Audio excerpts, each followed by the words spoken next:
Be'ezrat Hashem. Aujourd'hui, on va parler du plateau. C'est quoi le plateau de l'El Seder qu'on utilise le soir du Seder et comment il doit être et qu'est-ce qu'on doit mettre à l'intérieur, qu'est-ce qu'on met pas et à quoi il signifie, qu'est-ce qui signifie le plateau et qu'est-ce que ça signifie maintenant de le faire passer sur la tête des participants du l'El Seder et sur qui on doit le passer spécifiquement, etc. Alors, je vais commencer déjà à parler à ce minhag. Ce minhag, pendant qu'on dit Bivhilu Yatsanu min Mitzraim, donc on fait passer le plateau sur la tête des participants du Leil HaSeder. En fait, le shoresh, la racine du minhag, c'est que la femme doit faire passer le plateau sur la tête de son mari. Pourquoi? Parce que le Etzraim, il dit que les Atid Lavo, c'est-à-dire au temps futur, la femme va devenir Ateret Ba'ala, la couronne de son mari. C'est-à-dire, elle va monter de niveau. Donc elle va devenir la couronne de son mari. Et donc c'est pour ça que c'est un remez, c'est une allusion. Et quand on fait l'allusion pendant l'El HaSeder. Elle prend le plateau qui représente, parce que le plateau lui-même, comme on va le voir, on va réunir là-bas les 10 sphirotes. Mais le plateau lui-même, il représente la Malchut. Et donc les neshamot des femmes, elles viennent du partsouf qui s'appelle la Malchut, la Shrina. Donc elle qui représente la Malchut, elle prend le plateau qui représente la Malchut et elle le met sur la tête de son mari pour dire que Be'ezrat Hashem, la Atid Lavo, elle va devenir Ateret Ba'ala, la couronne de son mari. Donc c'est un symbole, c'est un siman, donc c'est un remès, une allusion qu'on fait l'El HaSeder pour dire ça. Et de là c'est parti qu'on le fait sur tout le monde. Les parents, les frères, les sœurs, les participants, les invités. Donc on le fait, il n'y a pas de problème. Alors on peut le faire sur tout le monde, il n'y a pas de souci. Mais ne pas oublier l'origine du minhag. Que la femme le fait passer sur la tête de son mari. Donc il faut commencer comme ça, que la femme le fait passer sur la tête de son mari. Ensuite, on peut y aller. Allez, on peut la faire passer pour ne pas qu'il y ait des jaloux. Donc on le fait passer sur la tête de tout le monde. Donc ça c'est rien que par rapport au minhag de faire passer le plateau. Maintenant, je veux parler des 10 sphirotes et qui vont représenter le plateau. Donc qu'est-ce qu'on peut mettre, qu'est-ce qu'on peut pas mettre. Donc le plateau tout d'abord, tout en haut du plateau. Maintenant le plateau, c'est pas important. Tu choisis le plateau que tu veux. C'est pas important le plateau. Le plateau tu le choisis le plateau que tu veux. Habituellement il est rond. Et donc, tu prends 3 matzot shmurot. Shmurot, ça veut dire 3 matzot faits à la main qu'on va utiliser pour faire la mitzvah de l'El HaSeder. Donc, ces 3 matzot vont représenter 3 sphirotes. Alors là, on doit réunir 10 sphirotes. Donc, c'est quoi les 3 sphirotes? C'est Chabad, Chochma, Bina, Vada'at. Donc les 3 sphirotes, c'est les 3 matzot. Ça représente aussi Kohen, Lévi, Israël. Ok, donc ces 3 matzot doivent être à la tête du plateau. Maintenant, je vais juste vous montrer, j'espère que ça va être clair. Voilà, je vous montre une photo du plateau. Voilà le plateau. Et voilà, j'espère que c'est clair. Voilà, c'est comme ça que ça doit être. Je vais expliquer maintenant un par un. Maintenant, j'explique un par un. Et donc voilà, donc les 3 matzot en haut du plateau. Ok, on a dit que c'est les trois sphirotes, c'est Chochma, Bina, Vada'at. Ensuite, à droite, qui représente le Chesed, on va mettre le Zroa. Donc c'est l'os avec la viande, c'est peut-être en français c'est le jarret. Le jarret c'est le Zroa de l'agneau. Le Zroa de l'agneau qu'on aura grillé. Il faut le griller, ok. Évidemment qu'on ne le mange pas, l'El HaSeder, parce qu'on ne mange pas les grillades, l'El HaSeder, parce qu'on n'a pas le Korban Pessah, pour ne pas maintenant, parce que c'est un minhag, de ne pas manger les grillades, l'El HaSeder, parce qu'il y a seulement le Korban Pessah qu'on le faisait griller, qu'on mangeait l'El HaSeder.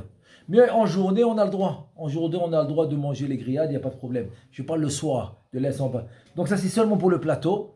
Donc c'est à droite du plateau, vers le haut, en dessous des matzot, il y aura le zroa, qui est le jarret, c'est de l'agneau, grillé, là-bas. En dessous, toujours à droite, en dessous, il y a la charoset. Charoset doit être en dessous, qu'on va représenter la sphira du Netzach. Netzach, donc c'est la charoset. Maintenant, celui qui veut, je vais donner rapidement la recette des charoset.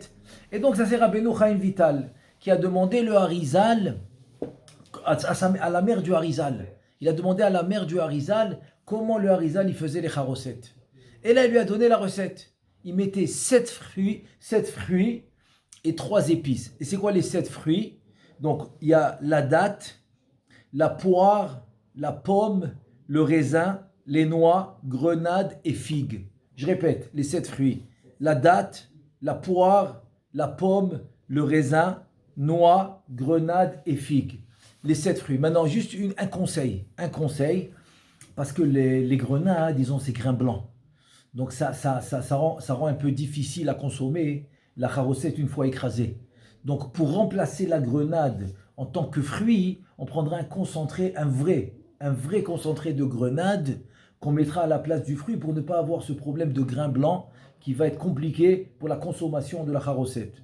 Donc on peut remplacer la grenade au lieu du fruit pour ne pas avoir les grains, on peut la remplacer par un vrai concentré de grenade. Donc voilà les 7 fruits. Ensuite on a 3 épices. On a 3 épices qui sont, Shibouleden en fait c'est la lavande, la cannelle et c'est la poudre de gingembre. La poudre de gingembre, je répète, la lavande, la cannelle et la poudre de gingembre, c'est les 3 épices. Oh, donc chacun mettra selon son goût, combien il veut que ça goûte, et il mettra. Et pour réunir tout ça, mettant ça dans le mixeur par exemple, pour le faire moudre, il rajoutera un peu de vin pour rendre la texture. La texture, ça doit ressembler à de la boue. Ça doit ressembler à de la boue, c'est la texture que tu dois retrouver dans la charosette. Donc voilà la charosette, voilà les épices, et voilà les fruits, et ça c'est la recette, c'est magnifique. Celui-là qui peut la faire, donc il fera comme le harizal. Et donc comme je disais, c'était à droite, en dessous du zroa. Maintenant on passe à gauche. On passe à gauche, toujours en dessous des matzot, à gauche, vers le haut. C'est la sphira qui s'appelle la gvura, c'est la betza. La betza, c'est l'œuf bouilli, Ensuite, en dessous de l'œuf, toujours vers la gauche, c'est le karpas. Donc le karpas, c'est le céleri. Alors c'est vrai qu'il y a des poskim dans le pshat qui disent qu'on peut utiliser un autre légume que le céleri, mais le harizal, il dit pas du tout, parce qu'il y a un grand sod. Il y a un sod, il y a même une gematria, etc. Dafka le karpas, qui est le céleri. Donc on mettra seulement le karpas, pas autre chose. Ensuite, maintenant au milieu, exactement au milieu, qui est en fait en dessous des matzot, au milieu, c'est la tif eret, c'est le maror. C'est quoi le maror? C'est la laitue. En dessous, toujours au milieu, mais en dessous vers le bas, c'est la chazeret. Chazeret, c'est le yesod. Maintenant, c'est quoi la chazeret? Donc les Ashkenazim, ils mettent comme le chrein, c'est quelque chose de très piquant. Ok, c'est un très piquant. Donc la chazeret, mais je vais vous dire, la chazeret, on peut utiliser par exemple les petites feuilles de laitue, on peut les mettre à l'endroit de la chazeret. Les grandes feuilles de laitue, on les met à l'endroit de la tif, qui est du maror. Là où on doit mettre le maror, donc c'est les grandes feuilles de laitue. Ce qu'on met en bas, là où c'est écrit chazeret, on peut mettre les petites feuilles de laitue. On peut utiliser aussi les endives. Les endives, comme il ramène le Magan Avraham au Chine. Et aussi, j'ai écouté que Baba Salé. Baba Salé lui-même, il utilisait les endives. Donc, on peut utiliser les endives. Donc, on peut mettre maror et chazeret. On peut mettre la laitue et les endives. Ça marche aussi.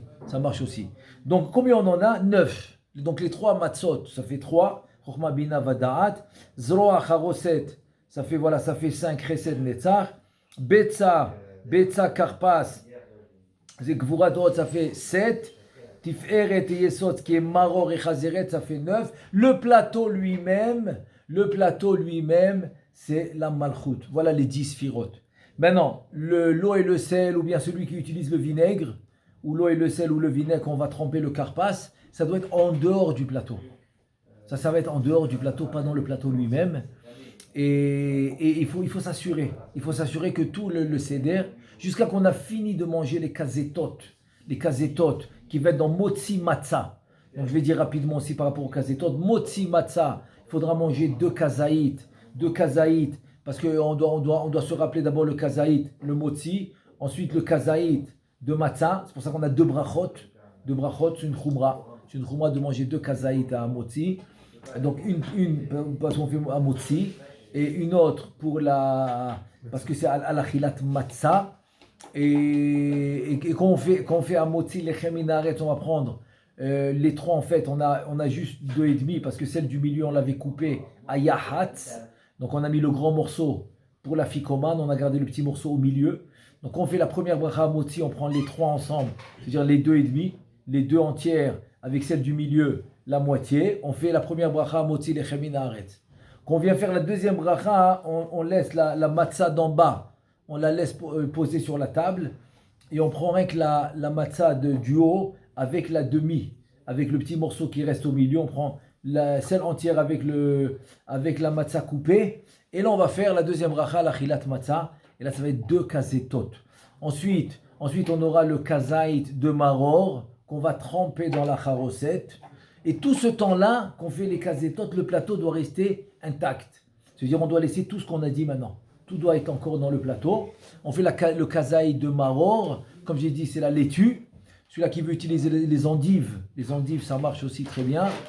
Et ensuite, on a ce qu'on appelle korer. Korer, en fait, c'est un kazaï de matzah avec un kazaï de laitue qu'on va tremper dans la charosette. Et voilà, et évidemment, la matzah, elle va être mangée BSeba, le korer BSeba, et le maror, non. Le maror, non, il ne doit pas être mangé BSeba. Et dès qu'on a fini, c'est bon. Là, on peut prendre les choses du plateau, on peut prendre ce qu'on veut. On n'a plus besoin de garder le plateau intact. Le plateau intact doit rester depuis le début jusqu'à qu'on a fini tous les kazetot, toutes les mitzvot des kazetot qu'on doit manger ce soir-là. Et là, on peut aller. Maintenant, il y a une question qui se pose. Quelqu'un, maintenant, il a passé la journée, il n'a pas mangé beaucoup. Maintenant, il se dit, est-ce que je peux manger quelque chose entre le kidouche, après qu'il a fait le karpas, il a tout le seder de la Haggadah. Est-ce qu'il peut manger quelque chose ou pas? Alors la réponse, Chazon Ovadia, il dit qu'il y a un minhag de manger un œuf dur, et donc tu peux faire shakol, boré nefashot, il n'y a aucun problème, zecher les korban chagiga. Donc le Rav Ovadia, Chazon Ovadia, il dit qu'il avait l'habitude de faire ça, pour bien tenir, comme ça il va bien tenir pour le récit de la Haggadah, tu peux le faire.